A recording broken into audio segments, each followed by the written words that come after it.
আমার প্রেমিকা যদি মেসেঞ্জারে আমাকে কবুল বলে, তখন যদি তার কয়েক বছর পর আমার রিলেশন ভেঙে যায়, তখন আমাদের কি হবে?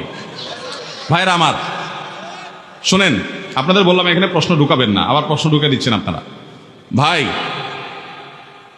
এটা হাসির কথা না। আমাদের অনেক যুবক ভাইরা, অনেক যুবতী বোনরা মূর্খতার কারণে, অজ্ঞানতার কারণে ইসলাম সম্পর্কে তারা এরকম অনেক ভুলভাল কাজ করে বসেন। অনেক সময় বলে যে ঠিক আছে, এখানে তো আর কেউ, যেহেতু বাইরে সাক্ষী আনতে গেলে চূড়া খাবে, এই জন্য বলে আল্লাহ সাক্ষী। একটা কথা আছে না, অতিভক্তি চোরের লক্ষণ। বাংলা একটা কথা আছে না, অতিভক্তি কিসের লক্ষণ? এত মানুষ থাকতে তুমি আল্লাহর সাক্ষী বানাইতেছে। আরে বাবা, কি আল্লাহর ওলি, ডাইরেক্ট আল্লাহর সাক্ষী বানাই ফেলতেছে।